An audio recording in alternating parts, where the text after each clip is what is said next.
the door. I was trying to grab him. Okay, We couldn't find him, and then it just started to fall, and I... Meet 64-year-old Lori Eisenberg. Right now, she has just lost her husband Larry to the depths of this remote Idaho lake as he lies hundreds of feet at the bottom after what seems like a tragic drowning.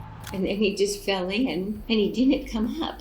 But officers suspect that what happened to Larry was no simple accident. For years, Lori had been hiding a secret double life, hiding hundreds of thousands of dollars, stealing from Larry and poisoning him, and from one lie. But some of the things that they said, they know are not true. To the next, Lori has no idea that she is a suspected murderer. How much of a picture-perfect relationship you guys have? How much you guys love each other. So the end result is, quite frankly, did you kill Larry or didn't you kill Larry? It is a freezing sunrise on the morning of February 13th, 2018 in Idaho, when 64-year-old Lori Eisenberg takes her 68-year-old husband Larry Eisenberg out for what appears to be a romantic boat trip on a popular lake in Idaho, Lake Coeur d'Alene. But just a few hours into the trip, things take a horrifying turn when Lori makes a frantic 911 call. 911, what's the address to your emergency? I'm on the lake. I'm sorry, I can't understand you. What's the address? I'm on the lake, but I don't know where. My husband he had a stroke and he fell over. Are you out in a boat? Yeah. Is he awake? No, he's Okay. in the water. He's in the water? He's gone. I've been looking for him for hours. Sobbing and panicked, Lori tells dispatchers that Larry had suffered a stroke and fallen into the freezing waters near Sunup Bay on the west side of the lake, an isolated area nearly 4 miles from the lake's main public access points. The deputies immediately rush to the scene, where they find Lori waiting, visibly shaken and appearing completely broken down as she tells deputies what is unfolded. Hey, Lori, my name is Deputy Baum, and I'm with the Sheriff's Office. I'm just going to try to ask you some questions so we can kind of figure out where to go from here. Okay? Can you tell me, how'd you get the bloody nose? I fell down. You fell down. So Okay. she fell against the door. Trying to grab him. Okay. All right. Well, we got Find him. we got the best people out there looking for him right now. Okay. So we're gonna do what we can. But can you tell me about how far you were when he fell in? Closer to this side, I think. Okay, closer to this side. Okay. Did you see any houses or big trees or landmarks? In the water. Okay. It was actually, he said he didn't feel good and he was doing things weird, and then he went up to the motor and the motor wasn't broken, it was the other motor. Okay. And then I said, why are you doing that? And he turned to look at me and his face just looked, Okay. it looked awful, and then it just started to fall, and I tried to get the door open and get to him, and I couldn't grab him, and I fell. Okay. Okay. Lori tells deputies that Larry had been trying to fix the boat's motor after it suddenly stalled. As she then walked over to see what he was doing, Larry suddenly collapsed and fell overboard, something she believed happened because he had suffered a stroke. At first, this explanation sounds believable to investigators, especially because of the couple's history together. Lori and Larry had been married since 2004 and had spent years building a life together. Both had children from previous marriages. Larry had 2, while Lori had 6. Larry was a respected professional who had spent much of his career as a field forester and later held a high-level corporate management position within a major timber company. In his later years, he worked as a private forestry consultant in Kootenai County, Idaho. On the other hand, Lori was known as a devoted mother who would do anything for her daughters. In 2009, she began working as a subcontractor for the North Idaho Housing Coalition, a nonprofit organization focused on helping low to moderate income families access affordable housing. By around 2012 or 2013, she had risen to the position of executive director, overseeing an organization responsible for managing millions of dollars in federal grant funding each year. On the surface, they appeared to be a successful and loving couple, with Lori showing no motive to kill Larry. But as deputies speak with her again in a police lobby after a few days, cracks in her story begin to emerge. All right. So what we're trying to gather is the best location that we can, as far as where you guys were, where you think, and it's Larry, right? Okay. Right. So I'm sorry this is kind of pulled stretched a little bit, but this is sunup where you guys launched out of, all right? And when you got on the fireboat, that was about right here. Do you remember that? It seemed further away than that. Right. So, and before looking at this, as best you can you try to remember as far as kind of what you guys did that? Do you remember what time you got to the boat launch? I do that because we were there for the sunrise. Okay, so you're at the boat? The sunrise at 6:30. And I didn't know, but he had sent a text to my daughter. He took a picture, and he took the picture at 6:41 and sent a text saying we're going out to see the sunrise and have breakfast. So let's fast forward up to the point where he starts having his medical issue. Kind of explain that part to me. Okay, I don't know where we were. I'm going to assume. That's okay. He had said something about, I'm sort of waking up, and he said something about the resort. I think he said, there's the resort. But we were going to go to it for breakfast because he said something about the resort. So I was sort of like, okay, time to wake up. We're going to go to breakfast. And, chatted a few minutes. Again, I wasn't tracking time. And then he stood up and he sort of, matter of fact, I think it broke the key. He sort of leaned on the key, sort of odd the way he did it. And I just sort of looked at him because he just sort of got it fast. It was, we weren't fishing. It wasn't like, oh, wow, watch the fishing boat or anything like that. And he said... You remember him leaning on that key? What? Let me... Oh, that's okay. I don't... Yes, I don't know that I saw him lean on the key, but I think I saw him do something that made me think that. Okay. And then later when I tried to start the motor, the key was bent. It is bent, yeah. And it's the choke thing. Oh. No, that had happened earlier because he had fixed it. So that was a little bit earlier that he had done that. And then it wouldn't start again. And so then he took it out and saw the key was bent and there's two little bolts or something that had fallen off.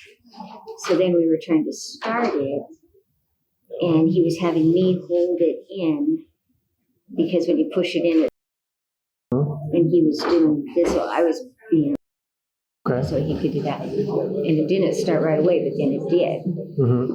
So that was maybe just 5 minutes or so before that had happened because I was awake. And then he said something about the motor wasn't working, right? He stood up and the motor was in the back. And he opened up the thing to go out on the front. You saw the boat. So he went out on the front and closed it. And he went over to the electric motor. I said, honey, what are you doing? And he said, well, the motor's not working right. I said, we're not using that motor. And I'm sitting in the chair here. I'm looking at him.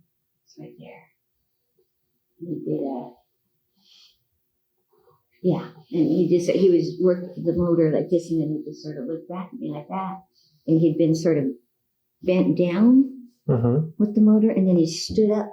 He stood up quick and he sort of looked at me and his face just looked, I can't describe, it just looked blank. And then he just turned.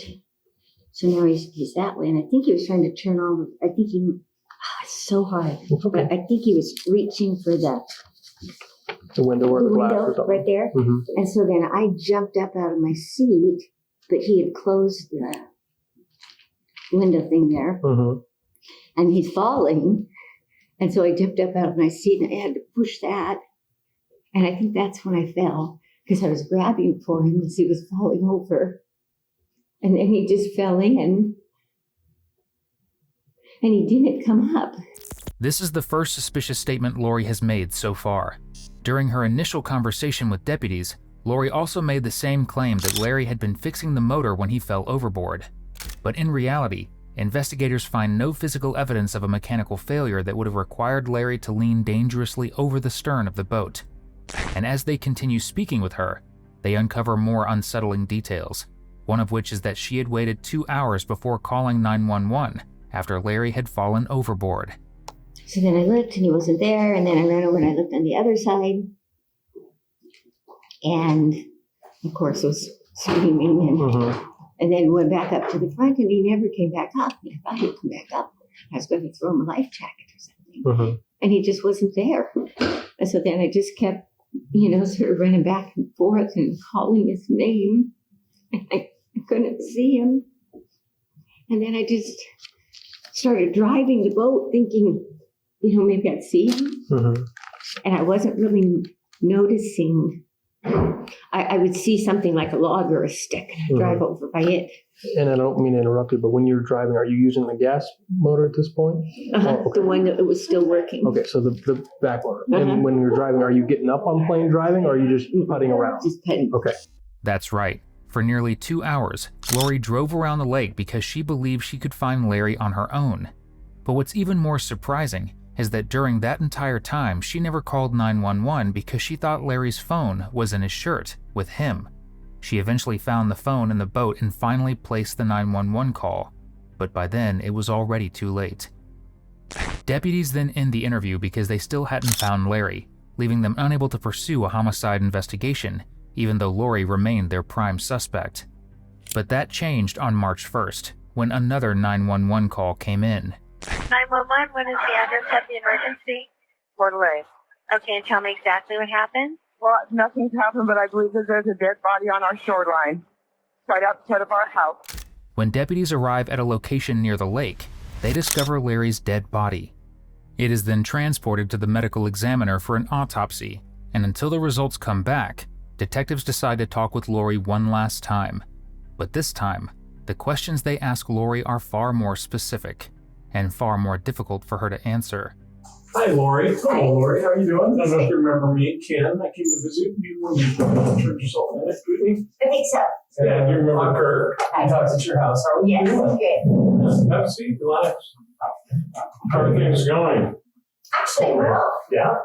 We were quite shocked to hear that they still had you in jail. Yeah. Figured they'd be shipping you down to Jones and Dublin. Yes, it's been weird that some people have gone and I'm still here. So. Yeah. Which is okay for us. Because I didn't want to have to go over that. Hey, so we talked a long time ago, and we're towards the end of everything that has to do with our stuff, and we thought that we would stop over either a one-part or two-part thing and just chat with you and see if you'd be interested in hearing what we have to say and allow you to give your point on things. If you're agreeable to that, we can talk, but we leave it up to you. Go ahead. Okay. So, because you're in custody, even though we're not going to per se be talking about the thing that you were convicted, by the way, everything's final on that now? Yes. So, the end result is 5 years. 5 years of which do they have good time in the federal system? Yes. Now, before we get into Larry's murder, there's something important we need to know about Lori. At the time of this case, Lori was already serving a prison sentence for stealing hundreds of thousands of dollars from the organization she worked for, the NIHC, the housing coalition that she was working at as an executive. Between 2015 and 2018, prosecutors say she carried out a fraud scheme that took around $600,000 from the organization. Since she was responsible for managing vendor contracts, she was able to change invoices before they were paid. If a repair project ended up costing less than the budgeted amount, she kept the difference and sent the money to her own bank account. But that wasn't the only scheme. Investigators also found that Lori had set up fake companies in her daughter's names. She used those companies to send fake invoices to the NIHC for work that was never done. On top of that, she overcharged tenants, forged checks, and used company credit cards to buy expensive personal items and even transfer cash to her daughters. Once she learned she was going to be charged with a felony, Lori fled authorities in May 2018 and remained on the run for nearly 2 months before eventually turning herself in. For this crime, she was convicted on 40 counts, including forgery and grand theft, and was sentenced to 5 years in prison. But now the question is, does any of this have anything to do with Larry's death? According to detectives, yes. But before they could connect her financial crimes to Larry's murder, there was still one major question they needed answered. Why did Lori wait nearly 2 hours before calling 911? If watching a killer slowly realize the cops knew everything the whole time is satisfying to you, subscribe. That's literally all we do here. Well, you're in custody still, and we're going to be talking to you about a case where there's potential charges. So did you, or I think the last time you were probably interviewed was by Special Agent Gunnison. Did he read your Miranda then? Did he explain to you your rights and everything then? I'm sure. Okay, you look a whole lot healthier now in the stressful time that you It had. was not a good time. Yeah. I don't know what today is, 14th? 14th, 15th. This is the 15th? This says right there. It is the 15th. And then I'll be signing it.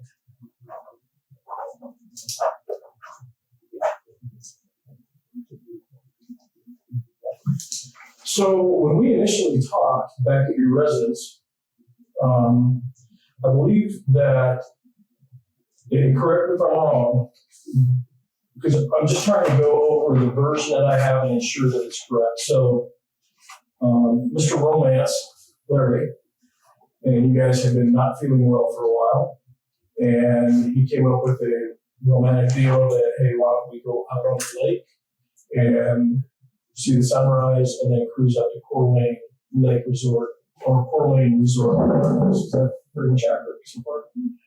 Okay. You guys headed to the lake early that morning, got on a boat, went out, you kind of fell asleep, and then you woke up and Larry was acting different, so to speak, saying something's wrong with the motor. And then it kind of progressed from there, went up front, tried to work with the trolling motor, and then looked back with, I think it was ashen flush in a couple of the descriptions, and then as though he had a stroke and then fell into the water. Is that fairly accurate as far as the course of events?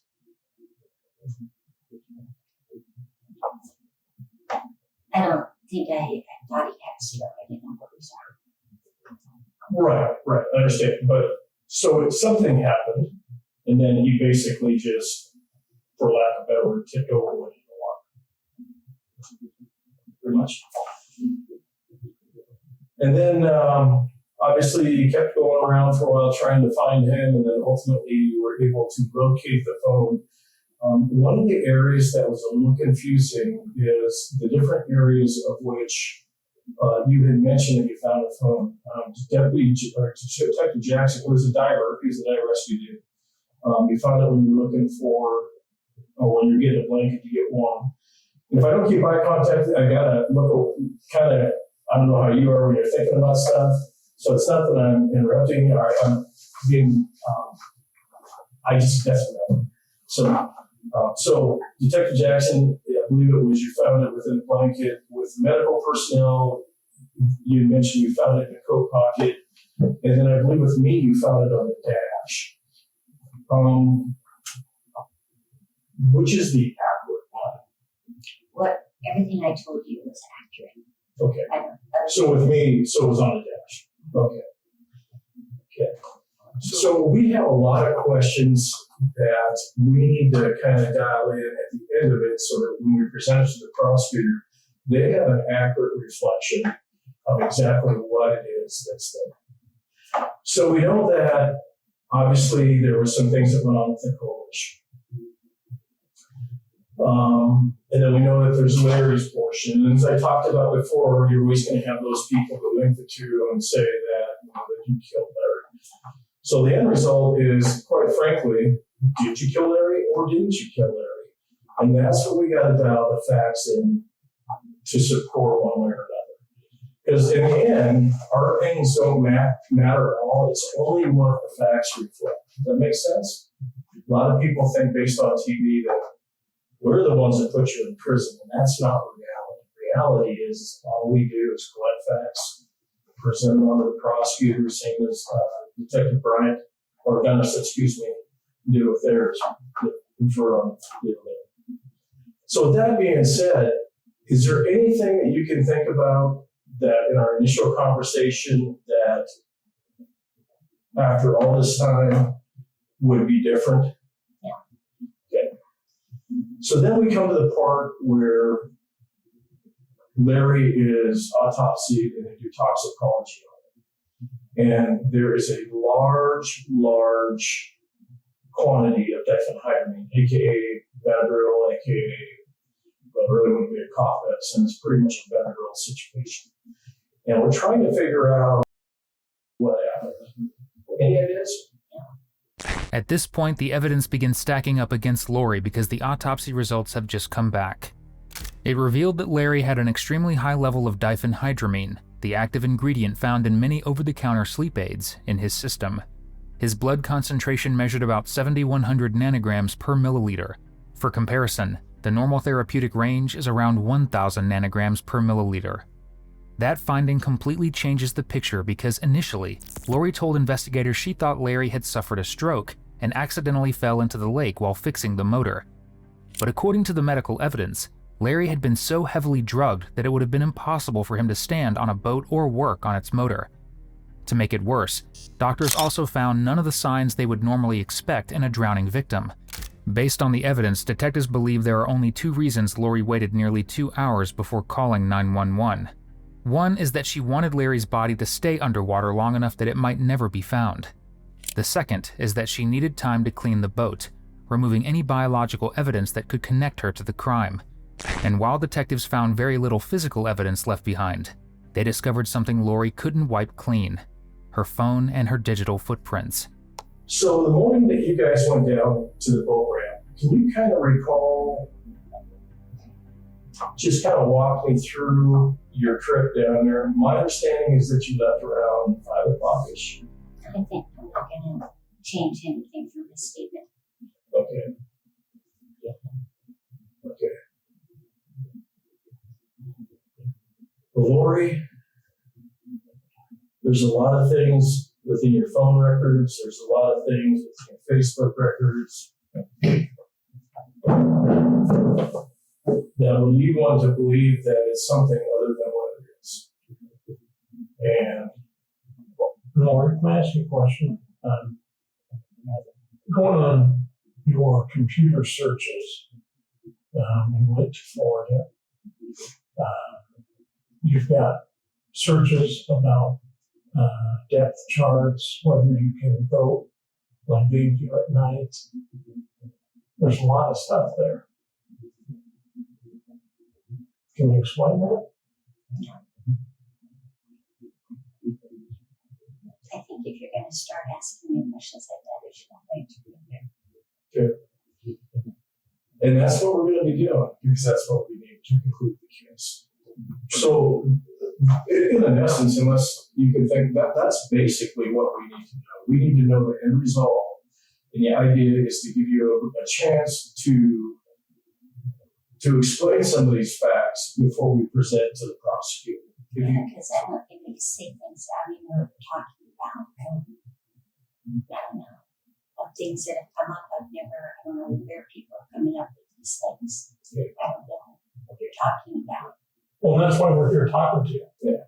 Because we're trying to find out. And because, honestly, I've lost a lot of trust.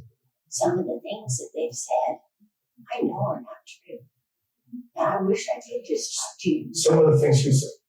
That they've been in the paper, this supposedly anonymous source said or something. And I wish I could talk to you because I don't know what you're talking about.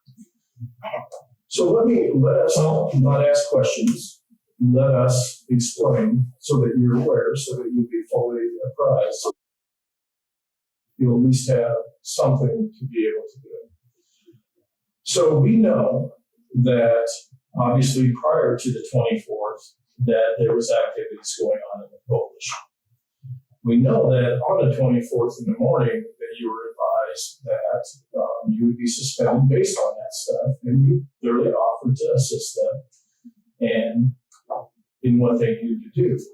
We know that on the 25th, after seeing other things, that the board decided that it was best to let you go, and that you were advised on the 26th by paper. We know on the 26th that you were contacted, which the phone call was relatively short, and you called them right back And so then the result of that was whatever you do, you'll tell Larry or something to that effect, because I want to be that person to tell him. That was on the 26th. We also know on the 26th that you made, or 25th or 26th, that you made airline reservations to go to Florida. Based on what the president is, you couldn't meet with them because these reservations and so forth had been made for a long time, and it was something that was a planned trip. However, in your emails to your daughter, you put the spoiler alert, let them know that you're going to Florida, and then Larry and talking to Mike said, yeah, we've already changed our plans. We're not going south. We're going to be going to Florida. That's on the 26th. We know that you guys left on the 28th, but on the 27th, you're researching in your on your phone regarding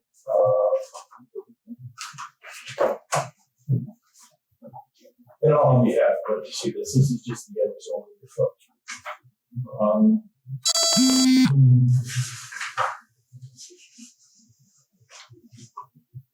7, you're researching drowning articles on the Florida Gulf, Cape Canaveral drownings, boating accidents, and so forth. And then on the 28th, you had left to go south.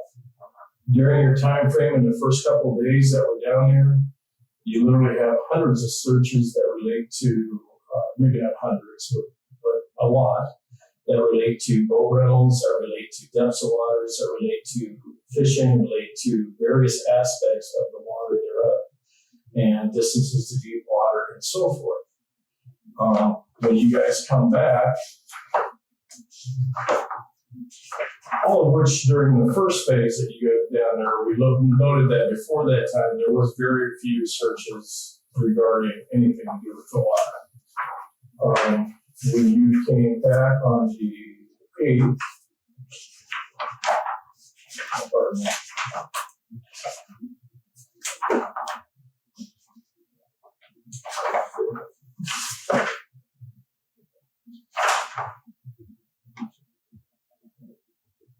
On the 8th or 9th, you had commented that Larry had a flu bug to Jessica and then to a couple other people that you guys weren't feeling good.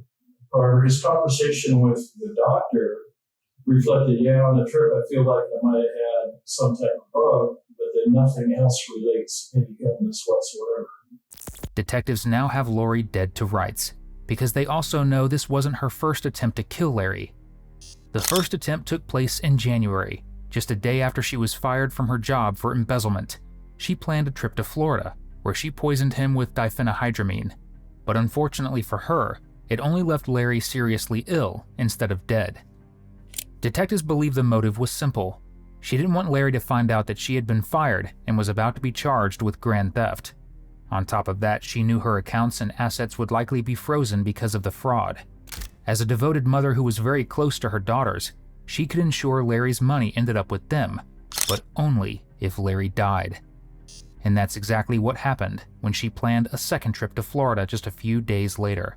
Talking to the doctor and talking to your neighbors, I don't know, because a neighbor's a neighbor, you never know if they're friends or foes. She again said, yeah, if Larry would have had anything wrong with him, he would have come up and said, hey, what do I do? Doctor would have said that. The 11th, going forward just a little bit, the 11th, there was some checking into, why are people dying of flu. We started checking depths of waters in Lake Ponderay, Canyon Lake and Night, distance to Whiskey Rock, which is the deepest part of the lake there.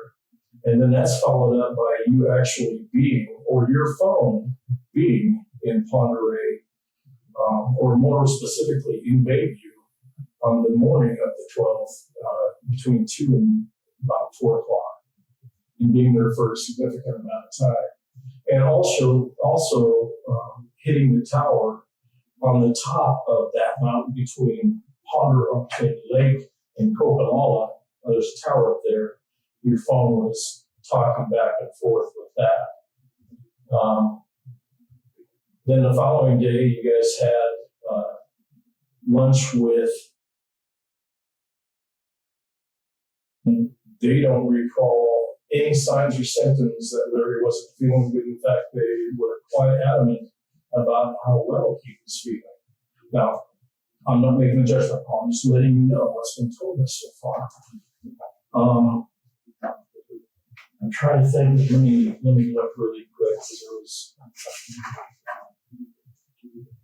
Yeah. So, and then on the morning of the 13th, we know that you guys were down at the boat launch. We know that you left your house and you at least your phone hits the tower right at Micah about 6-ish, 6:30-ish. So we know that you were there then. And then we know that you were at the boat ramp at 6:40 because that's when the picture was taken. And then the text message is sent out based on a very short clip of which has been, I mean, we're talking a second, maybe second and a half of a male voice. We assume that Larry was alive at that point. However, we know that between 6:40 and 10 o'clock, if he was alive at that point, that something happened and that he fell in the water. The autopsy did not divulge anything that was stroke related. And I would, as far as a factual point, I would refer that to the actual doctors. I'm just saying what they mentioned, or heart related, but the contributing factors were a lethal dose of basically diphenhydramine, which could be Benadryl or crushed up. It could be, there's several products that have it in it. Detectives now even know that when Lori claimed Larry had sent a photo to her daughters during the trip, it was actually Lori who took the picture using Larry's phone while he was alive and sent it to his daughters. All of this was done just so it would appear as though he was enjoying the trip, making his death look more like a tragic accident. Based on everything we hear, and his, by your own words, his strive to be healthy, that he would have contacted somebody and said this. But in the records, all we reflect, or the only one that reflects that Larry wasn't feeling good, was you. I'm not saying it means anything, I'm just saying it's you. Digressing a little bit, we know that on the 11th of the 12th, that the truck and the boat were pulled front ways into the driveway, of which everybody that we had talked to said that Larry, unless he was grabbing a cell phone, would have backed the boat all the way in, because you can't turn it around to drive. So that all brings us up to date with everything. So here's what we do know. We know that Larry was alive based on what we know on the 13th at 6:40. We know that Larry was deceased. I think we can relatively assume that by 10:30, I think it's about 10:23 actually is when you make the call. We know that between those times that there were lethal levels of diphenhydramine in the system. Have you ever taken Benadryl before? Benadryl? Yes. Okay. How many do you take when you take it? Two? Does it make you kind of, it doesn't make you, that's not scared. So this, in a rough scenario based on Dr. King, who's the coroner, and it's only an estimate, he said that would have to be a fairly healthy amount of diphenhydramine to make him that way. In essence, whatever got to his system, if he was alive at 6:40 and he fell overboard, let's say that it was anywhere between half an hour to an hour before he would call. So let's even do that, 6:40 to 9 o'clock. Yeah. 6:40 to 8 o'clock. Someplace in that time frame, Larry would have had to consume a large amount of diphenhydramine. And as you know from taking it yourself, diphenhydramine, depending on who you are and how much you take, acts pretty quick. Those are the things that you need to think about. Lori, for all intents and purposes, it looks like you might have had something to do with Larry's death. And I want to know anything that you can provide that would help explain these things away. Because the facts that will go to the prosecutor are the very facts that I presented to you. And those facts are supported by, well, they pretty much are a timeline off your phone, Facebook stuff, emails. The emails detectives are referring to were sent by Lori to NIHC board members just a day after Larry's death, on February 14th. In that message, she confessed to her financial crimes, stating that she needed to be punished for what she did, and promised to cooperate fully and explain everything to the board after Larry's memorial service. On the surface, it may sound like an honest gesture, but investigators believe it was actually a calculated move to deflect suspicion away from the murder, especially as she would later be charged with grand theft. And I guess the big thing for me is I look at you and I look at his relationship, your relationship, and everybody that I talk to talks of, I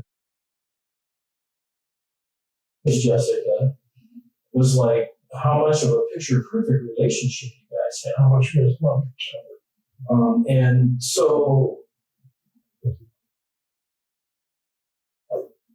as I ask everybody, do you think that Lori would be capable of harming Larry? Very few people, in fact, and kind of on one hand, thought that you would be capable of doing it. And those people, I would say half of them, I'd have to write them off because they're letting some other stuff talk.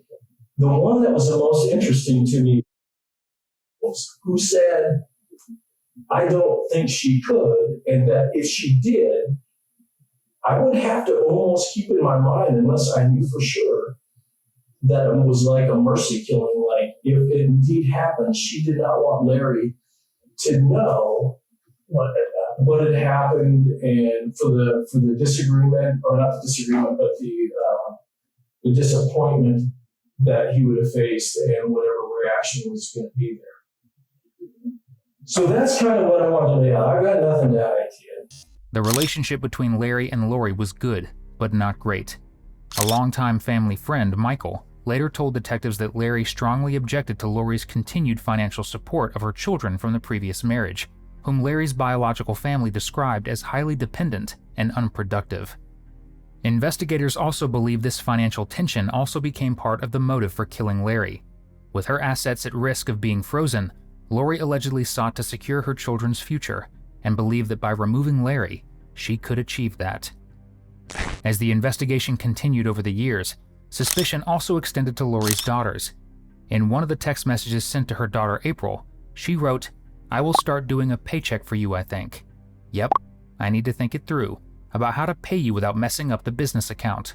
I will try to figure it out today." Prosecutors argued that messages like these suggested her daughters were active participants in the alleged scheme to receive stolen funds, which ultimately led 4 of her daughters to plead guilty to federal program theft. And in the end, along with her daughters, it also comes crashing down for Lori as well. I think I was straight with you the first time, I'm just really good at what I do, and it's not a matter of I dig, and these are the things that we found. I have an action, and I wish it's the one thing I didn't bring with me, and that is the actual timeline of everything that's there. If you want to meet with your attorney, that would be something that I would bring and show. Because in lieu of you speaking to us, in lieu of us finding out these answers, we have to submit this as is. We have to submit it with what is there. And what is there, Lori, points to a concern of Larry finding out, and in a lack of a better word, taking care of that problem before he did. I mean, I don't want to be tedious, because I don't know what I kind of know what your relationship is like, because man, everybody was like, yeah, it's like perfect, almost, and this should be something for you to be thankful for. You guys were almost, you made people sick the way you looked at each other. Except for the last 6 months or so, people said. Yeah, there was just a difference in the last 6 months. People noticed the difference. Which everybody's relationships go through problems. So Lori, that is kind of it in a long shot. I'm not going to ask you any further questions because you're related that you want to talk to your lawyer. I will allow, if you have a question regarding the timeline or anything that I mentioned that you'd like repeated, I'll be happy to do that for you. I will bring this with me, and Sergeant Wallace will also be here. We'll bring all the stuff that will be presented. Well, not all of it because there's a lot of it, but what we can as far as timelines to establish for you guys what's there. Lori doesn't have any questions for the detectives, as she knows anything she asks would backfire instantly. While she was serving a 5-year sentence for embezzlement, she was charged on January 31st, 2020 with first-degree murder. She was then transferred from a federal detention facility in Seattle to the Kootenai County Jail to stand trial.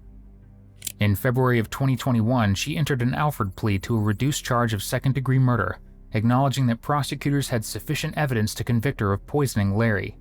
She was sentenced to 30 years to life in prison, ensuring she would remain behind bars well into her late 90s. We hope you enjoyed today's video. 85% of our viewers aren't subscribed, so if this is the kind of content you come back for, just hit subscribe. It's the single biggest thing you can do to support the channel. If you want to keep watching more, check out one of the most intense cases we've ever covered right here, or catch up on our latest upload right here.